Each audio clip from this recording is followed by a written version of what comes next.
All right, welcome to the RatCast EP07, where we're going to finish up the conversation we had on episode 6. It was technically supposed to be a combined episode with the Nightblade and DK, but because it was so long, I think it almost took us 2 hours to finish that episode, that I decided to just split it up into two parts, episode 6 with the Nightblade and this one, episode 7 with the DK. And of course, I'm your host, Icyfire Gaming, and my two guests were Shoddy and Candle. And with that, enjoy the show. Okay. So with that, we'll now transition over to the Dragon Knight. Probably the more controversial one, and I was going to actually use most of our time on this one, but we ended up spending a lot of time on the Nightblade, but we'll still cover this one in depth as well. But yeah, pretend we got no time limit. Just keep rolling with it. But yeah, a lot of people consider the DK as the worst healer, and probably rightfully so in most cases, because you would think the DK is all about damage. You see people with getting 6, 7, 8 million damage scoreboards in a BG. Yeah. And you think, when was the last time you saw the DK healer put over 2 million healing, 3 million healing? Yeah, it doesn't happen very often, but it's also because a lot of people don't use the DK in that scenario, because everybody writes it off as the worst, unplayable, just absolutely useless. But I would argue that that's not actually the case. Oh. What would we use on this hypothetical incredible healing DK? If we were going to make an incredible healing DK, what abilities are we looking at that we love? Right, so on the DK, it's important to note that you're going to be using a lot of you're going to be using probably a fair bit of non-DK abilities, and this is kind of the same for the Sork, where you want to focus more on the Vigor and the Radiating Regen, and you're definitely going to be using Blessing of Restoration as your burst heal. It's one of the best burst heals in the game. But as far as why the DK is a good choice, and not just because you're slapping on a bunch of stuff from other skill lines that anybody can use, it has some pretty, it has good passives that are general use, easy to use, and it has some good abilities as well. I think the first thing I want to go over is actually the Earth and Heart ability, which is Cinderstorm. It's a AoE heal that will snare targets for 70%. It has a cost that is unique to it, where it is a certain amount of magicka per second over a duration, rather than an initial cost. And you can move this around. Now this is probably I would almost call it a centerpiece for my argument on why DK can be a good healer, because this is going to be an important piece on keeping yourself as the healer alive. I often say that the healer's most important job is keeping yourself alive as the healer, because if you die, then you're not healing.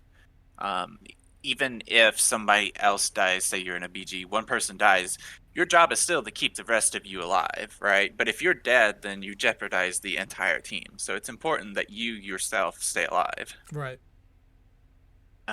Cinderstorm really ties into that with the movement speed reduction and a heal on the ground.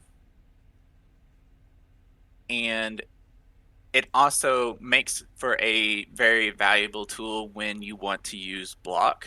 The DK absolutely must use Sword and Shield, because it has passives that go into that, like the Iron Skin, which is 10% block. But the reason this is really good for block is because you are able to recast Cinderstorm without incurring, massive amounts of magicka loss, because again, it's a very cheap over duration cost, so you're not actually expending any more magicka by recasting it. But what happens when you do recast it is you're getting 990 stamina each cast without a cooldown. Right. So a tactic that you can use is to find an object to kite around and cast this at the base center of that object, and then you can kite with block. You don't have to hold block, but you can kite block, kind of, around that object when you're in trouble, and just spam this ability, and you'll be generating, ultimate, or not ultimate, you'll be generating stamina at a very high rate. And this is much more stamina than what like a Templar can use on the Stam rune. The Stam rune's like 484, I think, whereas per second. Whereas this is more along the lines of it's not 4. Sorry, it's 282 a second, whereas this is 990 a second. It's a lot of stamina. You really can block cast this a lot, and if you're using the ice staff for blocking, Stam version of the ice staff or sword and board, you really can get away with just kind of holding your ground and block casting this kind of permanently, as long as you are not taking huge bursts of damage that get through your block somehow. You can block cast this for a long time and really keep yourself safe. Interesting. I don't know about an ice staff. Maybe there's something more in there, but I was thinking more sword and shield, or even a resto staff, because if you consume... So I've tried it with a resto staff, and it's really hard to pull it off with a resto staff. I think we take for granted the cost reduction of the block from the ice staff and the sword and board. And yeah, you're right. Sword and board is, if you really want to go all in on this, sword and board is the way to go with it. Are you worried, Shadi, about the Tri-Focus passive that consumes your magicka when you block on the ice staff? I just figured that there wasn't really a good point in the ice staff in comparison to a sword and board. Oh, well. When I was thinking of this. Well, I was thinking future episode we do an episode just on ice staff versus sword and board, because I think we could kind of talk about which is why one is better than the other and when to use and stuff. So if you want, we save that for a different episode. Right, there's more complexity to that. I was thinking more in the lines of sword and board good because it uses stam to block and you get all these blocking passives with it, and then you are consuming stamina while blocking, but then you use Cinderstorm to heal yourself and generate more stamina and kind of create, not completely, but kind of like a perma-block situation. Yeah. Where you're moving around an object, slowing your enemies, and just kind of staying alive until you get out of that bad position. So on my debuff warden, I use an ice staff on my back bar. I don't put any points in the Tri-Focus passive because I prefer my stamina to be drained than my magicka. So it sounds like from what you're trying to do with the sword and board, you could kind of almost do the same thing on the ice staff. Yeah, you can. If you take off that passive. Yeah. You have to use stamina to block, like you're saying, and you can. I've done it an excessive amount. But what Shadi is saying with the sword and board is true, and it's a little bit better because the sword and board is a little bit bulkier in the blocking department, and not only that, more importantly, is you get the increased speed while blocking.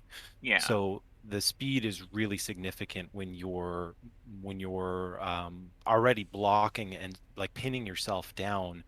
Like, sure, it is protecting you, but if you get pinned down and you get into a bad position, that's more important. And that's really dangerous because you're going to get focused by teams because you're in a bad position.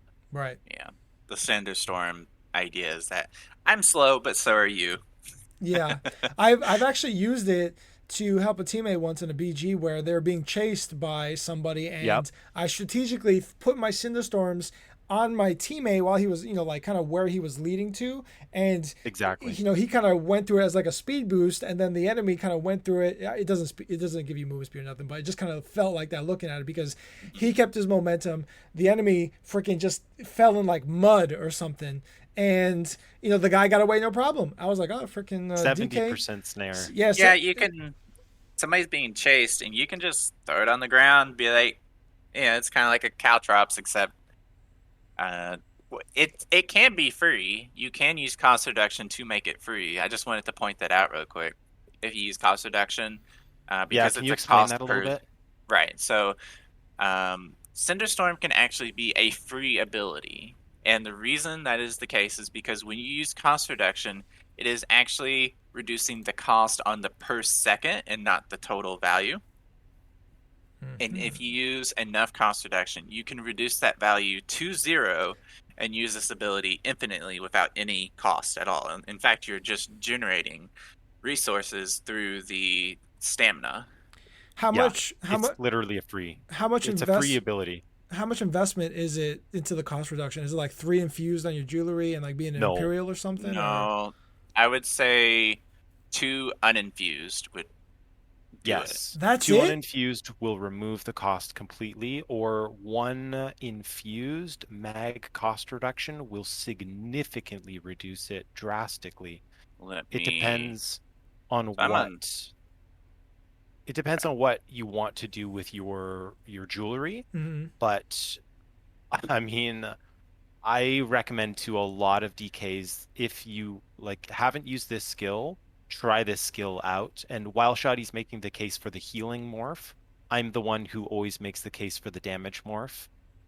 Because I am in love with the damage morph. I love doing this stuff. I like doing the block casting from time to time. I like the stamina recovery. Shoddy slipped up saying that you were generating ulti instead of generating stamina earlier, but I'm sure he knows and everybody knows that it actually does generate your ulti too.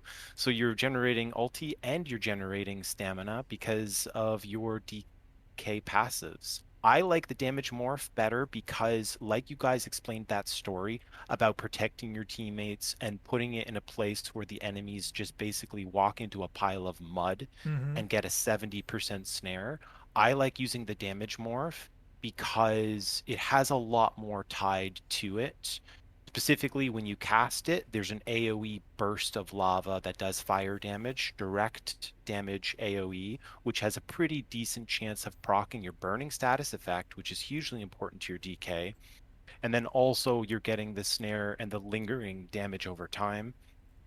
And because you're pretty much always casting it on the enemies, I like to cast it on the enemies because it's got a 70% snare. So this is one of the differences between me and a lot of our other people is people who like the healing morph, they're casting it on their friends and they're casting it on their allies, and your allies just quickly zip right on out of it because your allies are not affected by the snare. Your enemies are affected by the snare.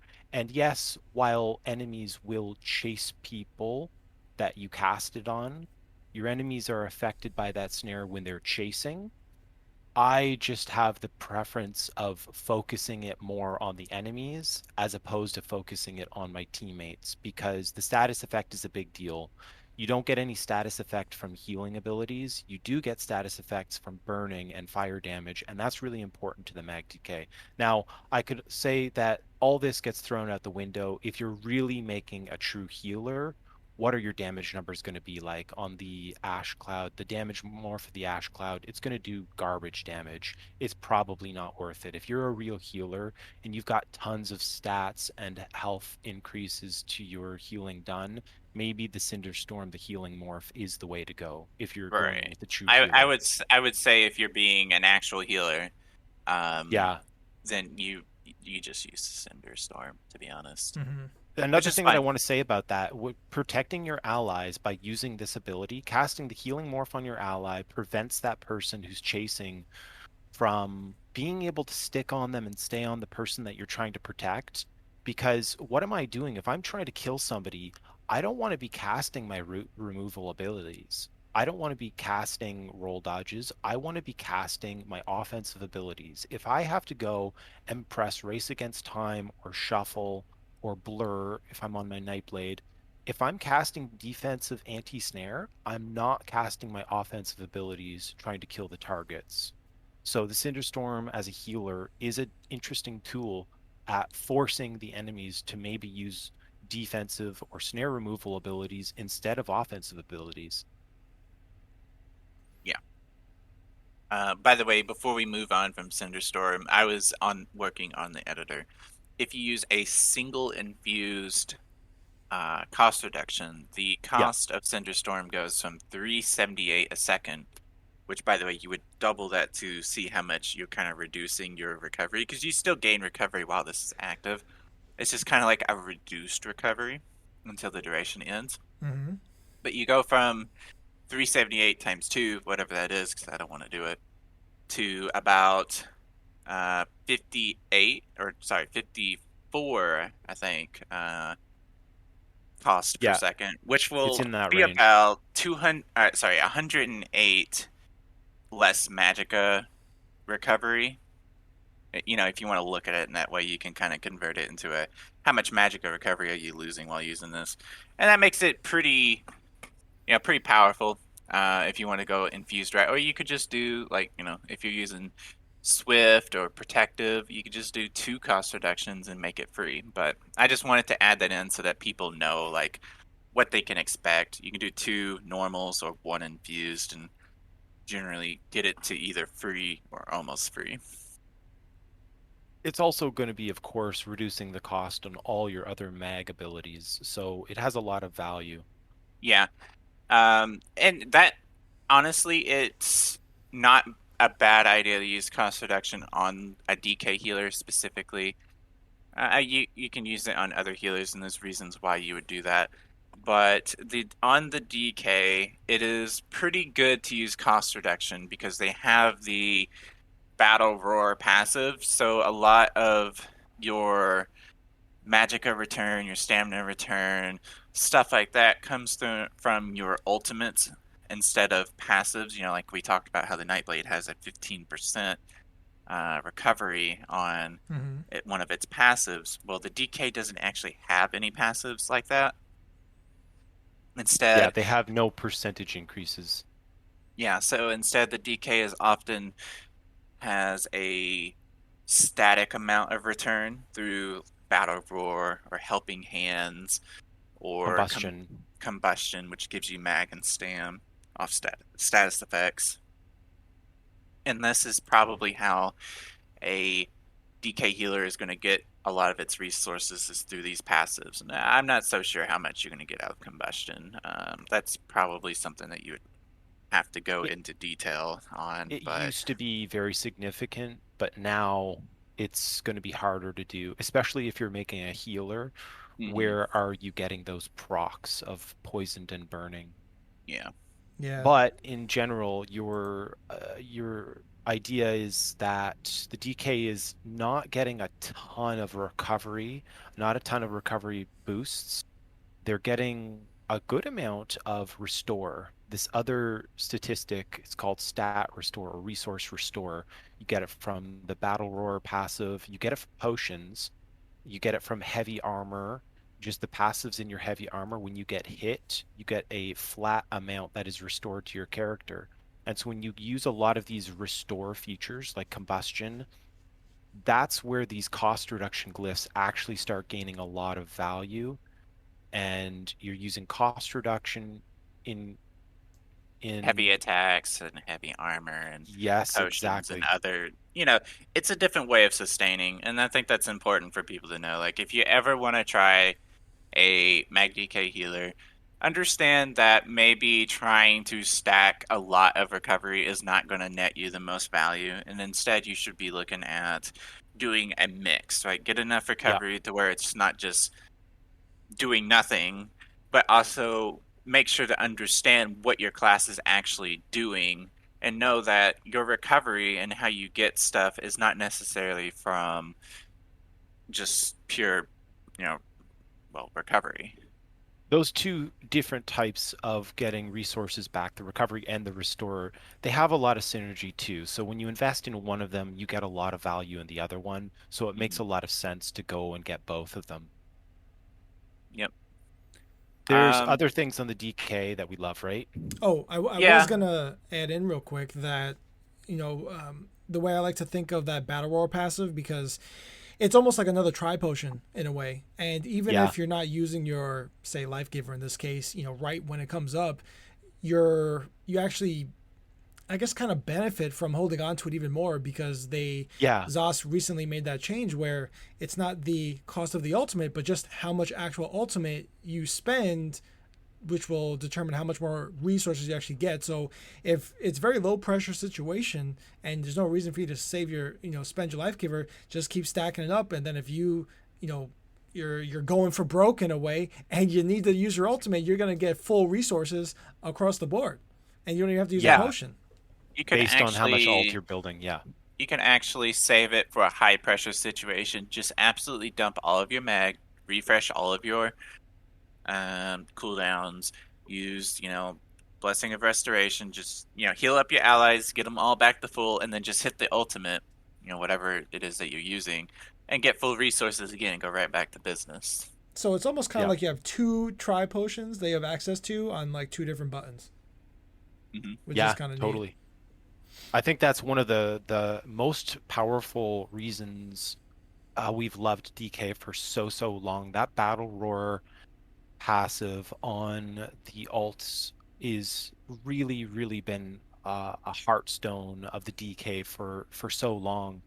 And it's also why we've looked at ulti generation as basically a resource return for the DK. So it's not even just that you can use cost reduction glyphs, you also can just use your ulti to restore a huge amount to your resources. It's really powerful. Yeah. Mm-hmm. Besides that, I just want to quickly go over the rest of the passives from the DK. The DK is. I'll tie this ability in with this passive because it's important to mention that they go together. The DK can be a pretty good utility as well for your team.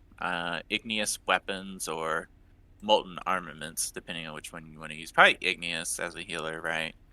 Uh, Probably. I had a conversation with a guy on my YouTube channel like a couple months ago, and he kind of got me on the idea that actually you go with molten armaments just because you're heavy attacking a lot on a healer. It just comes naturally part of the play style, so you kind of benefit more because you're doing a little bit more damage.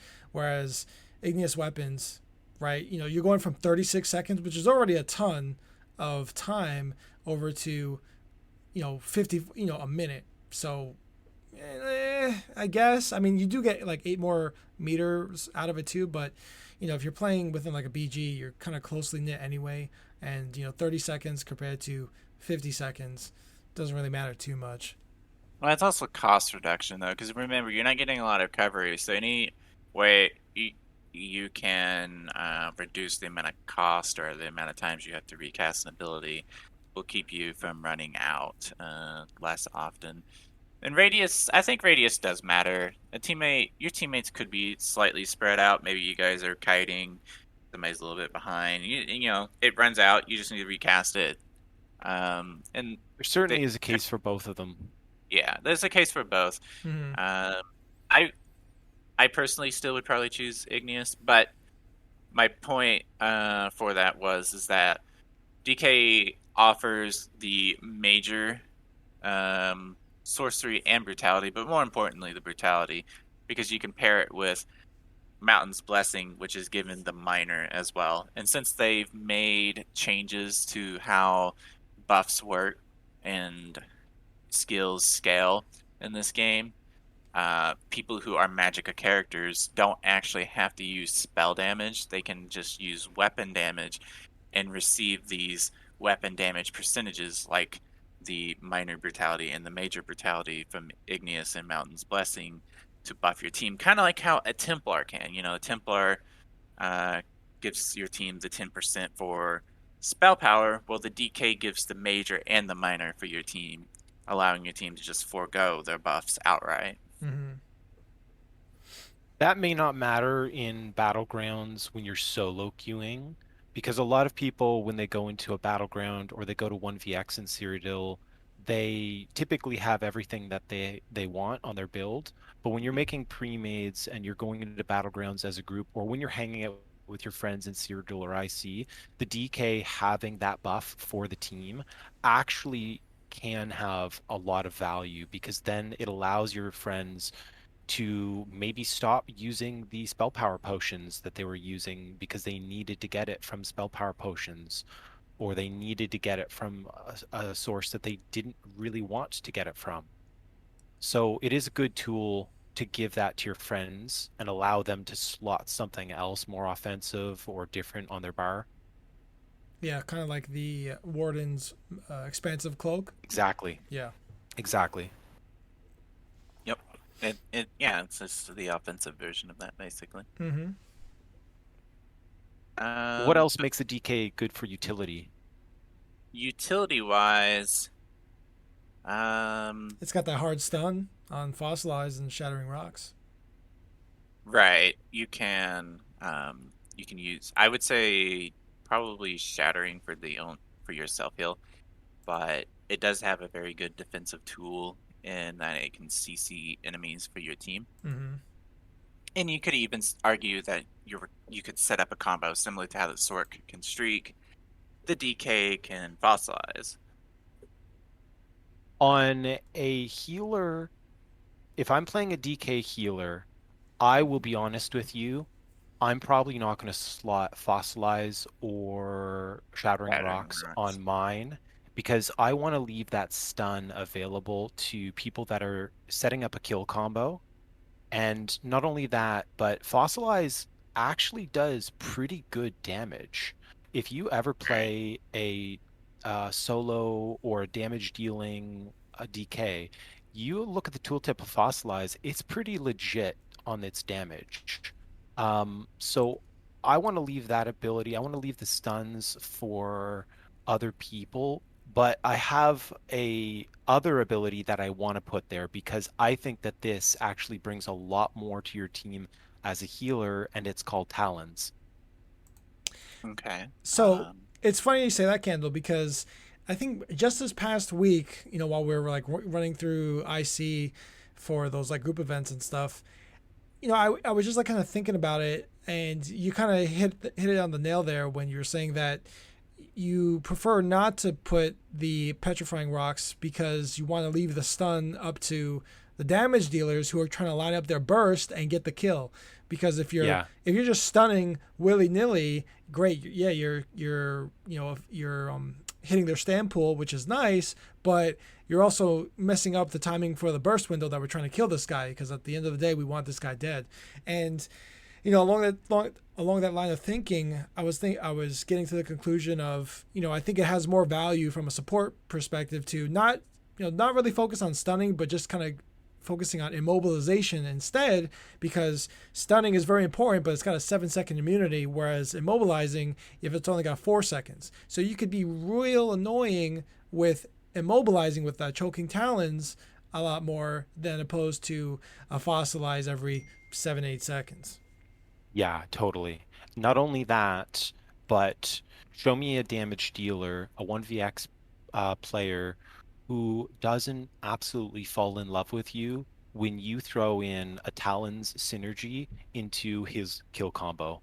Because when you throw in damage synergies into other people's kill combos, it makes them absolutely devastatingly strong.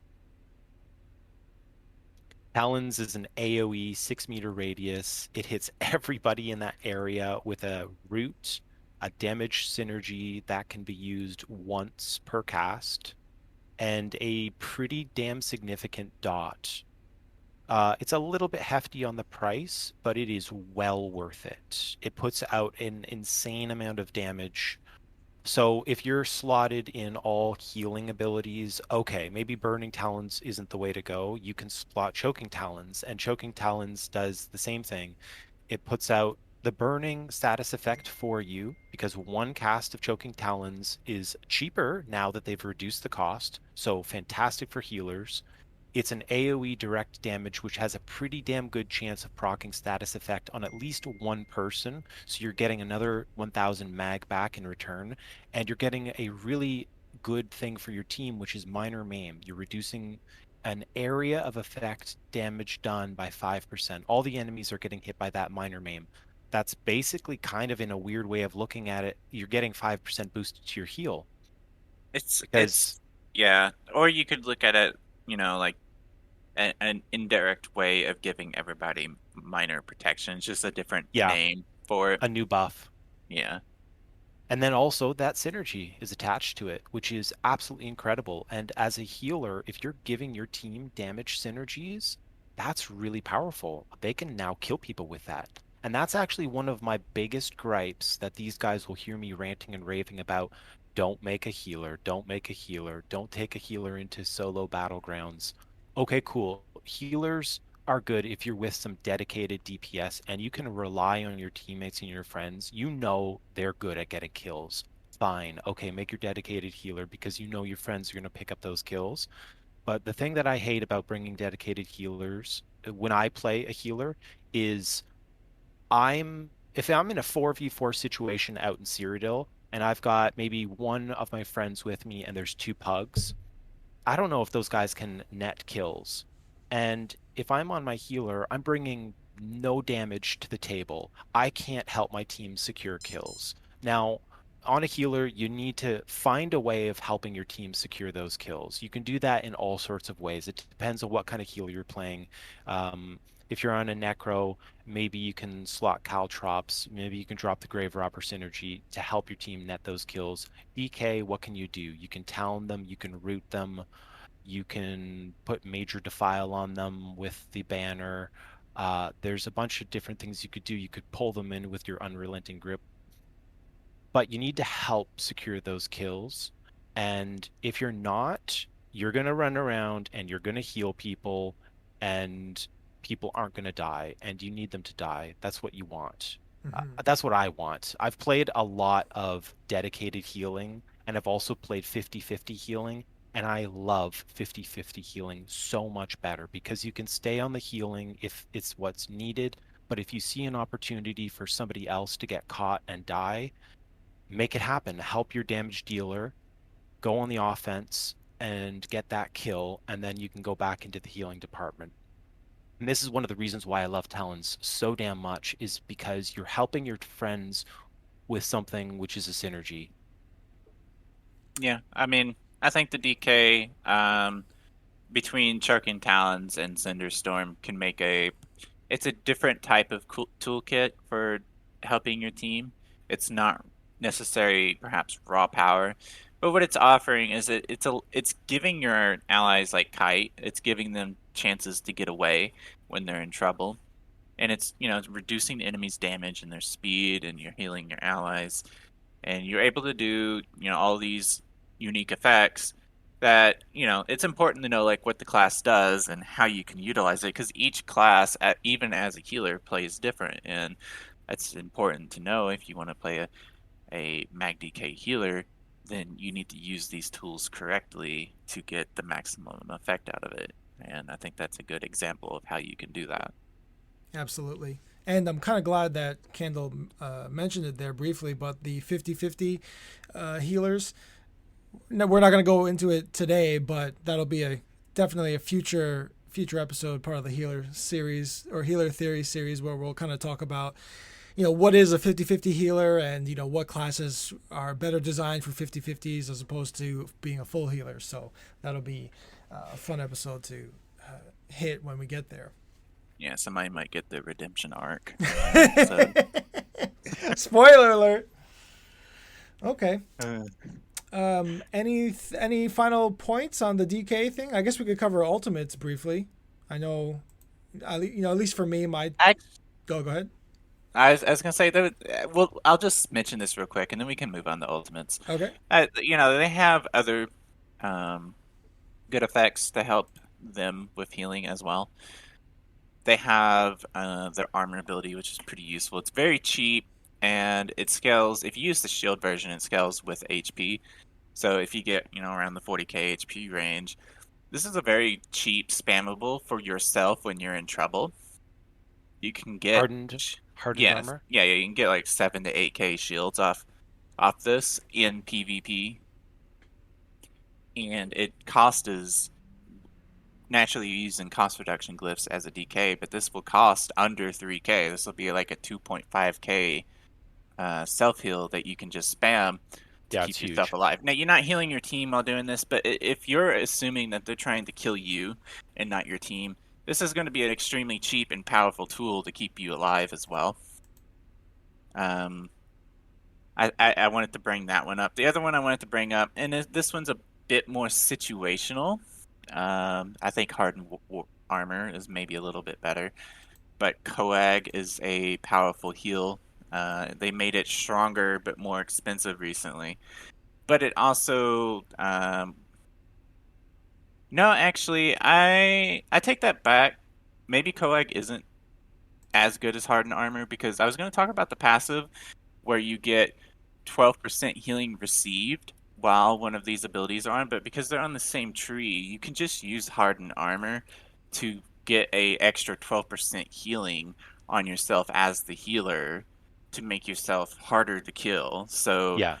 if you, yeah, we're just going to scratch the Coag. I There actually like Hardened. actually there is vengeance to what you're saying. There is a way that actually it does matter, and it comes with something that just came this patch, which is Oaken Soul. Because with the Oaken Soul builds, you don't actually have to slot your armor ability, and that's where slotting Coag instead of the hardened armor does what you're saying. Right, yeah. I guess, yeah, you could use it in an Oaken Soul, but outside of Oaken Soul, Hardened Armor basically does what Coag does, but it's cheaper and better. Yeah, and it gives you the important Burning Heart 12% healing received passive that the DK gets from the Draconic Power passives. Yeah, It's hugely powerful. 12% healing received is a big deal. yeah. Okay, it's a little bit selfish, but like Shadi said, the healer needs to survive. So with your healer, you probably need to be running an armor buff, and the hardened armor gives you your armor buff. It gives you a burst heal that is really, really strong in an emergency. And also it scales extremely well with cost reduction because it's already a relatively low cost mag ability. So when you throw in those cost reduction glyphs, it then further makes it cheaper and cheaper. And there's another thing about hardened armor that's really important that we didn't cover. The status effect. The status effect is what status effect? It's overcharged, which means that you're going to proc overcharged Is that status the effect. minor magic steel? Yes, it's minor magicka steel because you're doing magic damage with your hardened armor. Anytime somebody hits you, you reflect magic damage. It's going to give a chance to proc minor magicka steel on all the people that are affected by it. So you really only need one person in an area affected by it because, like we talked about before, there's so many AoE abilities firing off.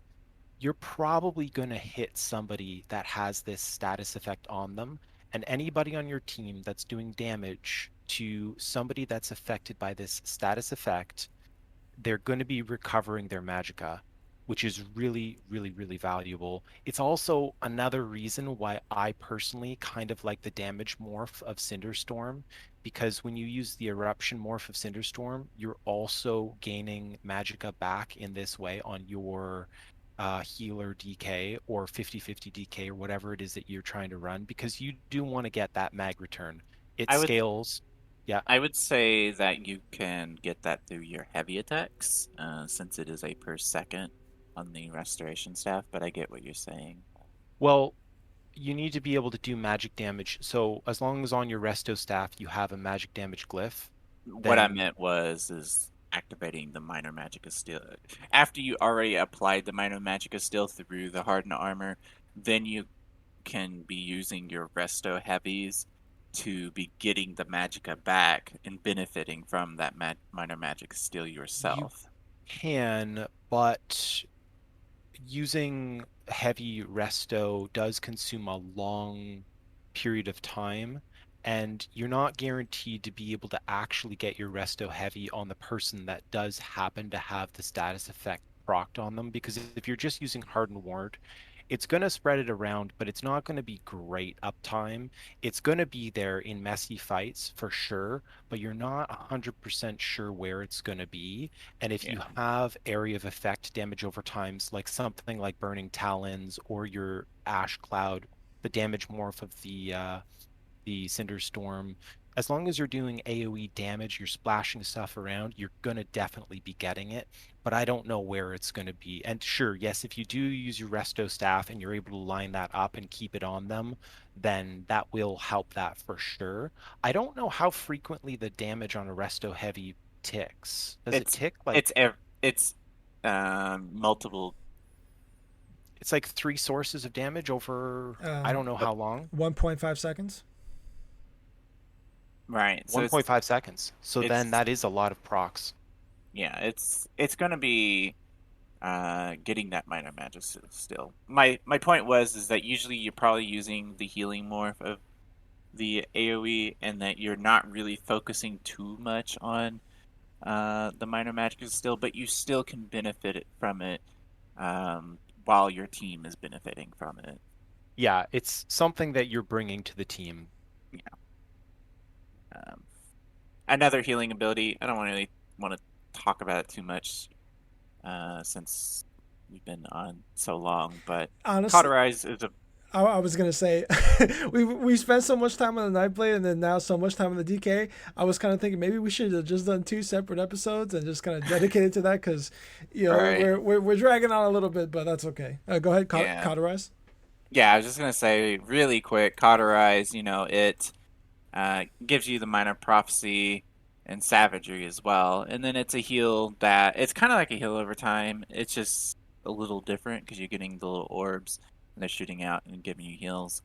But it's another healing ability that you can put on your bar if you have some free space. And I just wanted to mention that because the DK actually does have a lot of heal, options like Cinder Storm and Cauterize and Choking Towns and a lot of things that can contribute towards helping your team. Don't forget Poop Fist. Yes, Right. Obsidian Shard. Yeah, and Or before we go to that one, the cauterize, I kind of think of it like like a half version of the intensive mender, right? I think they're about the same cost for Magicka, but the intensive mender I think is like every 2 seconds, and for over 8 second period, whereas cauterize is 15 or double the time, but ticks only 5 seconds. So kind of similar in that regard to the Necro. It's similar, but unfortunately, Cauterize falls very short in comparison to the I Ghost. I would say Cauterize probably only generates about at best 1/3 the value of Ghost. I think that that's probably accurate. It's very, very weak in comparison, and it's unfortunate. It's sad because Cauterize. I think what they needed to do is because Flames of Oblivion fires out at multiple targets. Why don't they do that with Cauterize? Honestly, if you doubled the healing orbs from Cauterize and it launched out and hit two people, it wouldn't be overpowered. It probably would be about equal with Ghost at that point. But the Yeah. way that it stands right now, it's just unfortunate. It doesn't have a lot of value. Even if you're in a completely dedicated healing build, if you've got a resto staff on, you're going to be better suited just slotting some of those resto abilities. However, if you do want to be using a sword and board, that's actually the place where you could use Cauterize and it would have a little bit of value there. I think Cauterize is good as a flex spot, so you've got extra room. You want some extra crit that's easy to get. You just put it on there. Yeah. Now, a 50-50 healer, I think what I a think lot if of you're DKs, yeah, I was just gonna say real quick. I think if you're running a 50-50, usually a 50-50 has a lot of damage. You would probably just use the other morph at that point. it's hard to take Cauterize because the other morph is so damn good. It's the damage morph, Flames of Oblivion. We've Yeah. all seen it. We all love it. It's insane. It's also the other really important thing about it is it's hard to deny because it's proccing your burning status effect all over the place. It's Yeah. firing three fire globes out, direct single target damage, so a very high proc rate on status effect, which is going to give you your mag return too. So Hmm. it's just so hard to deny it. And for me, if I'm making a healing DK, I would just put it under the category of this is how I help my team secure kills. Yeah. And not only that, but it's also applying the 30% snare all over the place because the passive in your Ardent Flame, it's called Warmth. It's a passive in the offensive tree. When you hit people with your Ardent Flame abilities, you give them a 30% snare for 3 seconds. And this is what Flames of Oblivion also does very well, is it just casually throws out these 30% snares on anybody in the area, which is huge with Flames of Oblivion. It's got a radius of 15 meters, which is really far. You know, So oh, go, yeah, keep going. go ahead. You finish up, Candle. So like it's unfortunate that Cauterize can't be better, and usually we never see people running it now because it really only has one place in my mind, and it's on a sword and board DK. I've only ever seen value if you decide to use sword and board. That's where you can put Cauterize, and it's because you need to get some off heals and you can't get it any other way. So that's where you go with Cauterize. But I wouldn't use it personally. I put on Flames of Oblivion and just be a 50-50 healer and say, this is how I'm contributing to my team. I never really realized that that's how Flames of Oblivion worked, that there were actually three fireballs that, launched out every 5 seconds. If they had three fireballs for Cauterize that launched out at the same rate, I think that'd be freaking awesome. It'd be awesome. It'd be cool. And it would bring it actually up to snuff because currently it is too weak. There's no comparison between Cauterize and a lot of the other heals in the game. And they could even make it so that if there were, three orbs, right? But say there's only you and your ally, then say majority of the orbs will go Oh, to, that would be cool. they'll just kind of stack, right? So if you're solo, you get all three orbs. If you're with one other person, then, the orbs will always prioritize at least two of them to your ally, and then, one for yourself, pretty much. I think that would be, That would be fun. yeah, I think That'd be that'd be cool. awesome. Yeah. If they did that for Cauterize, would they do it for Flames of Oblivion also? And if they did, that would be busted strong. Yeah. Now, I don't think that they should do that. That would be way too good. But if they did something like that for Cauterize, that would be fun and interesting. Yeah, definitely increase like the burst damage or something like that using flames. There's two other important abilities I think that we need to look at for the healing DK, one of which is the chains and one of which is the poop fist. Let's do Obsidian Shard first, because I like that ability because it's a really big burst heal, like definitely on par It is. with Honor the Dead, Healthy Offering, all the popular ones there. But my problem with it is that you have to actually hit an enemy, which means that it can actually Yes. be dodged, and it's almost a 4K cost, which is Yes. pretty significant. So I've said this on like any DK sort of video where I mention like a DK build, whatever.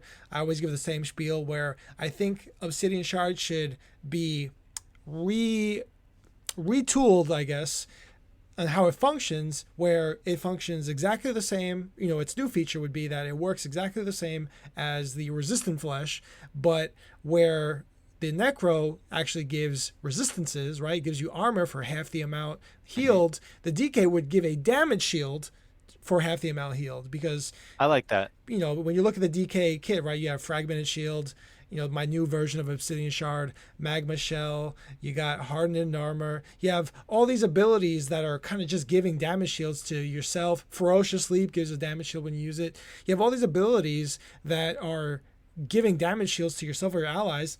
Seems like it'd be a perfect spot to throw this on there too. Give it a nice a nice powerful burst heal that works like that can heal yourself or your team. That also puts a damage shield too. I think that'd be a nice solid rework. Personally, I would really like to see that because honestly, that's a bit of a dead skill. Nobody uses the Stam version and nobody uses the Mag version, and it's a bit of a dead skill. Though the Obsidian Shard, it is potentially a really strong heal. Exactly what you're saying is true. People can dodge roll it, and then furthermore, the biggest problem is even if it does hit, it's still a delayed heal. It takes time to travel to the enemy. It takes a little bit of time to return to your friends, and that actually is enough time that they will die, yourself included. If you're the one who needs the heal, that's time where if you were using a different burst heal, you would have lived. But because you're using Obsidian Shard, you end up dying because that travel time, it'll get you killed. So if we did what Icy was saying, we changed it into a burst heal that adds a damage shield, that would be really fun and cool. It would actually be an ability that would be used. Because currently, I have seen many times on DK builds where you actually are struggling to find a Earth ability that you want to slot. there's a pile of different builds for DK, and there are times when you're looking at the Earth skills where you are saying, I don't want that, I don't want that, I don't want that, I don't want that. I can't get an Earth skill because these are all abilities that aren't fitting what I want. And if you could get Obsidian Shard doing that damage, shield, heal, that would be slotted. People would use that for sure. Absolutely. And yeah, I guess like my final point for Obsidian Shard, if you're banging on me, right, and I typically am not looking at your character. I'm kind of facing the other direction, trying to line of sight and get away from you. But in order for me to burst heal using this, I need to like face you and hit you with it, which is kind of counterproductive to me trying to be defensive and get away from you, right? So it's almost Now I like know that we're gonna have people saying this. Let me give you the perfect best case use of Obsidian Shard, because I know that there's tanks out there, there's trolls out there who are gonna use it like this, and they're gonna rant and rave about how amazing it is. Here's a best case scenario. If you're using Sword and Board and you're using Obsidian Shard and you're holding block and you're block casting Obsidian Shard like a monkey, because yes, it's an earth ability, so you're gaining back your stamina and you're healing yourself. You can set up a troll build where you're just block casting Obsidian Shard all day long, and you will be tanky, tanky, tanky. You'll keep your block up the whole time and you'll be healing yourself. But is that worth using in PvP really as a good build? I don't know. Maybe that's a project we can work on. I haven't seen it yet. I know people have tried it, and for some reason it doesn't exist right now because I think we know that it's not viable. mhm. But that's the best case scenario for Obsidian Shield, Obsidian Shard. I and it's funny because the key word there is troll, and I'm working on a. All right, I think maybe at this point I might already have my Oakensoul video out. I'm not sure yet, but I'm actually using Obsidian Shard on my one bar setup, Hey, and I like it. it actually works pretty well. And obviously I don't like the ability, but for the Oakensoul thing, it actually kind of works. So, but I love to hear that. yeah, but it's like the only one time. I wish there were other I would better options, but I just kind of make do with it. I would say that as a DK healer, you should just opt out and use Blessing and Restoration. I think I said Opt that. out. I think I said this earlier, but like Blessing and Restoration is a really good burst heal, and there's no reason to not use it. Just because your class burst heal is not good doesn't mean that the class is not good. It just means that you don't want to use that. You can always just go for Blessing. And it's the same thing for Templar. The Templar burst heal is okay, but you're probably better off with just using Blessing as well on that one. Right. Yeah, and that's when you drop your sword and board, you put on the resto staff, and you take on your rightful place as a proper healer. hmm So then the Uh, other ability is the chain, unless you had something to add there. no, we can briefly go over Chain. The chain is the one exception to where I say, yeah, leave the stuns for your damage dealers.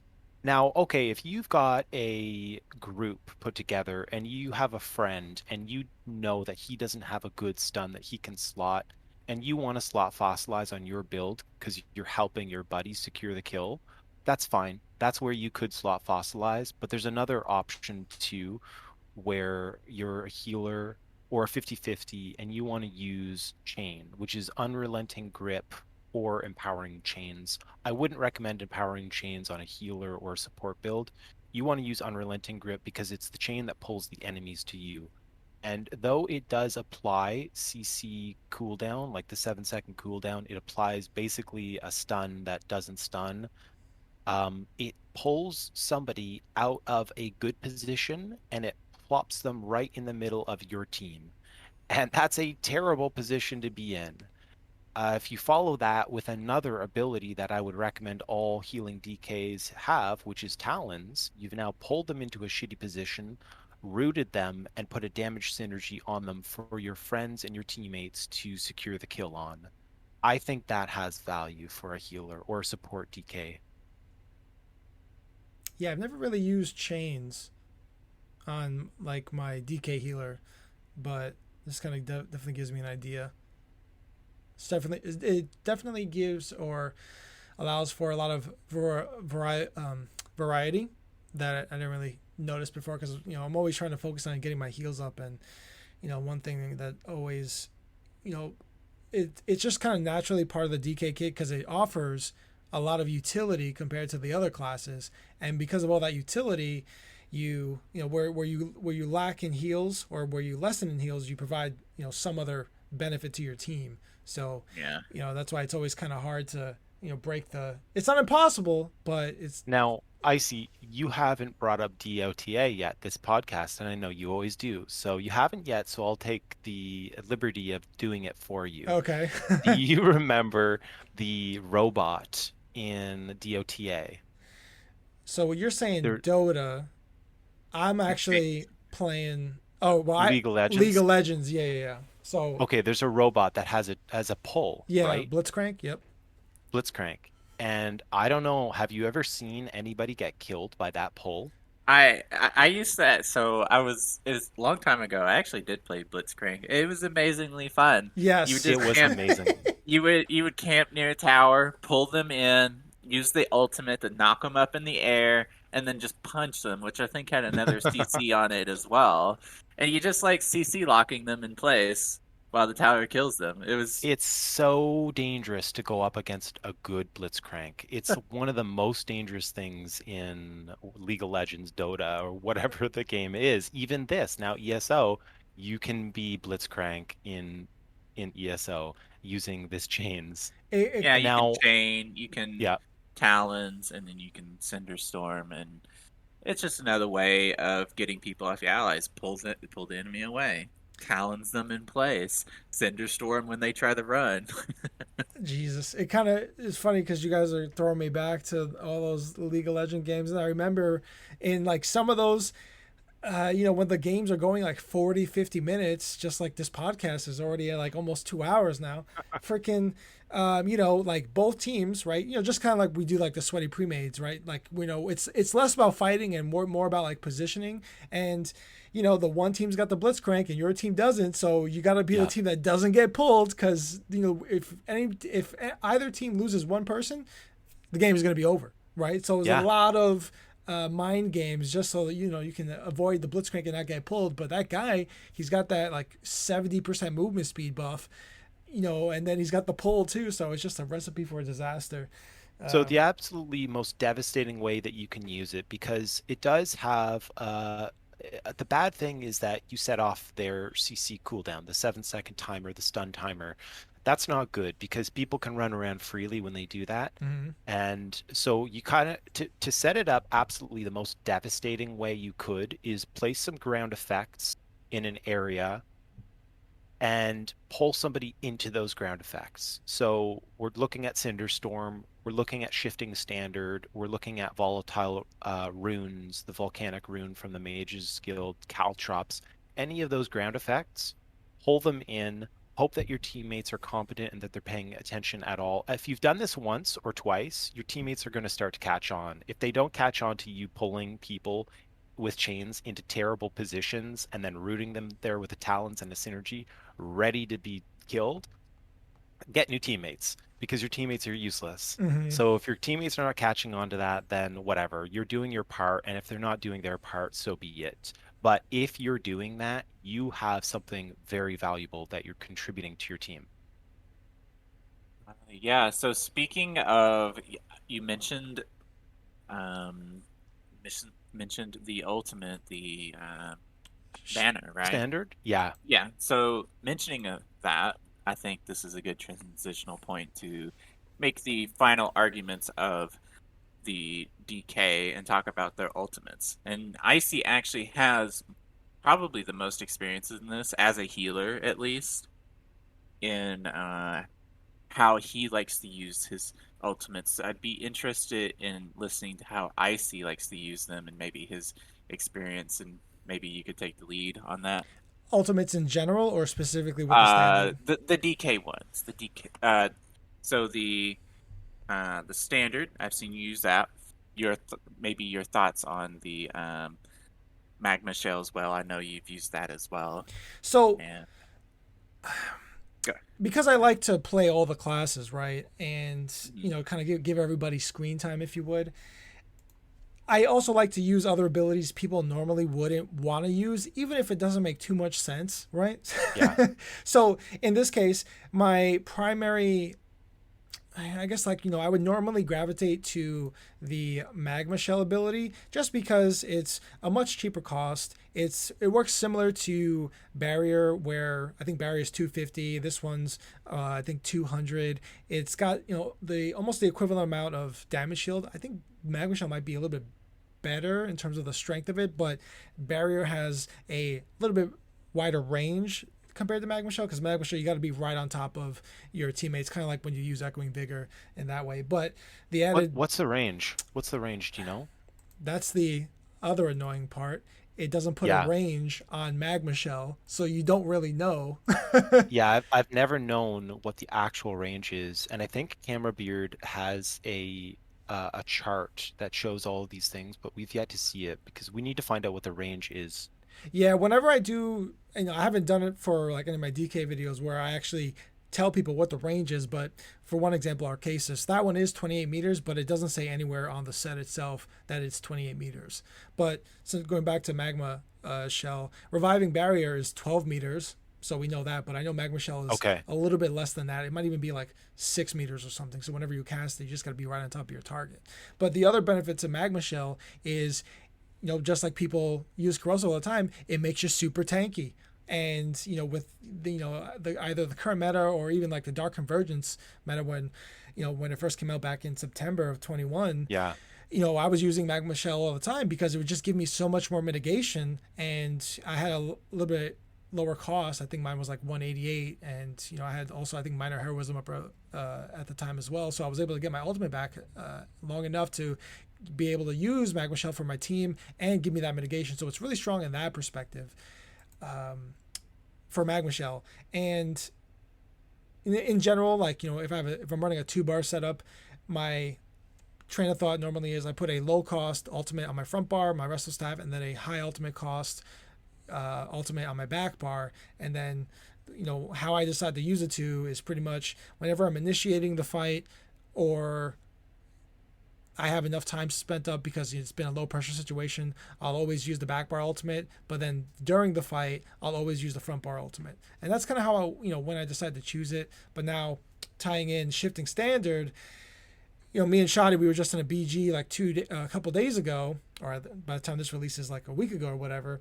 We were, I think it was me, Shadi, and 2 other characters where we had a little bit too much heals on our team. So in this case, I was like, hey, I'll slot on shifting standard just to help give us more damage in this case. Yeah. And so, shifting standard, I was running Oaking Soul at the time. So, with the mass amount of ulti-gen coming in, I think my standard was up for 30 seconds. And before I can cast the next one after it finished up, I was like about 10 to 15 seconds downtime. So I was casting standard the whole time, which is a lot of fun. And because Oaken Soul is pretty busted right now with all that ulti-gen, I can kind of just do it with reckless abandon, right? Where I don't really have to I don't really have to care too much on what the situation is to use it. I can just cast it all the time. And if people are too mobile, hey, just recast the ultimate and just reposition it. So it puts a lot of pressure on, I guess, in your PvP matches, because it puts the, what is it? You got that shackle synergy, which will do flame damage and immobilize targets, which is pretty awesome. And if anyone's in it, they'll get the Major Defile, which is super strong in PvP, reducing your healing received and health recovery by 16%. And shifting standard compared to the standard of might, that thing lasts 30 seconds. So that's a long ass time, in PvP in general. So it's a lot of AoE damage. Oh, if you were to compare it to anything else in the game for ultimates, and you looked at the potential damage output, shifting standard has a stupid amount of potential damage output. If you're keeping it on the enemies, it's putting out so much damage. And I think whenever you see those DKs getting like 3, 4, 5, 6 mil plus damage in those BGs, I think it's a combination of using the Burning Talons and shifting standard, right? Yeah, a lot of times standard will be a highlight for a lot of those DKs, yes. Mm-hmm. So, I love it myself personally. It's one of my favorite altis to use. Um, Now, there's a problem with it in the fact that it does take a lot of global cooldowns if you're using shifting and you want to recast it. However, you're potentially on an Oaken Soul build, which the highlight of an Oaken Soul build, I think, is also that you get a lot more globals because you're not casting nearly as many abilities. So you have the time that you can be wasting globals on moving your shifting standard around. Mm-hmm. Right. And I guess the last point, I do use a controller to play on PC. So, using my ultimate, I have to, press two buttons to activate it, which is a little bit annoying, a minor inconvenience, I guess, as opposed to just pressing one button on the keyboard, which I think would make it a little bit easy. Yeah, So, I think so. yeah. I so I use the controller too. I don't really think it's the biggest problem that can sometimes occur. It doesn't happen very often when you're using a controller, is that you can accidentally cast an ability when you're trying to hit the two bumper buttons at the same time, Yep. and then that will delay your ultimate. And that has, on very rare occasion, been an issue when you're trying to cast a life giver, and instead you cast something completely different, and then you have to wait till your next GCD to actually cast the life giver that you wanted. Yeah. Yeah. Nope. Definitely been. Uh, I've definitely experienced or been at the hands of that, at the mercy of that. Yes. Yeah, but A global cooldown is enough to get somebody killed. was there anything else that, or That was my ultimate spiel. yeah, Yeah. Yeah, the other one is, of course, you get Leap, but although Leap is sexy, it doesn't have the amount of oomph that Magma Shell and Standard have. There's one other thing about Magma Shell that I think should be talked about, which is the combination of Elfbane and Magma Shell, which have you ever used Icy? Elfbane, no, I think that's the one. Doesn't it extend the duration of Magma Shell actually? Yeah, it extends the duration of a bunch of different fire abilities, Magma Shell included. Mm-hmm. And when you get these people who are using a lot of ulti-gen to get really good uptimes on Corrosive and Magma Shell, you can do the same thing with Magma Shell and Elfbane. It's just that instead of maybe getting extra ulti-gen from your set, you're using Elfbane to extend the duration of Magma Shell. It goes up to 17 seconds, which is a long time to have Magma Shell active. So that is a very strong option for Magma Shell users to look at because that'll also extend the duration of things like Burning Talons. The Burning Talons dot is one of the strongest dots in the game. Without Elfbane, it lasts for 4 seconds, and with Elfbane, it more than doubles up to 9 seconds. So, So it makes the dot on that absolutely disgusting. so it sounds like if you were going to be like a 50-50 healer, then you might want to consider using Elfbane. Possibly, yeah, it would be a very strong consideration, yeah. Hmm. Interesting. Okay. Anything else, Shoddy, you want to throw in there? no, I was just chilling out. All right, cool, cool. I think you guys covered most of everything that I would have to say. Awesome. All right. So I don't think we need to do a recap. Well, I guess a quick Nah, recap, but just for the Nightblade and the DK, a lot of their strength in terms of what makes them a healer, aside from a couple of their abilities, it's a lot of their passives that are inherent to the class themselves that provide a lot of resource sustain in some fashion or a lot of damage mitigation in some way. And then, when you compare it to the Templar lacks those two things. Your Nightblade has a lot of oomph. Ye- Like if you just want raw healing numbers and raw damage reduction, that Nightblade has got it taken care of. The DK in the healing department, if you're going to be a DK, I think you've got the absolute most value as a 50-50 healer and or as a DK that's going to be using control because you're using chains, you're using talons, you're helping your buddies set up kills. And I think that's where the most value for the healing DK is. Well said. yeah, I agree. All right, and without any further additions to the podcast, we're gonna close it here. and we'll catch you guys on the next episode whenever that airs. See ya. Peace. Bye.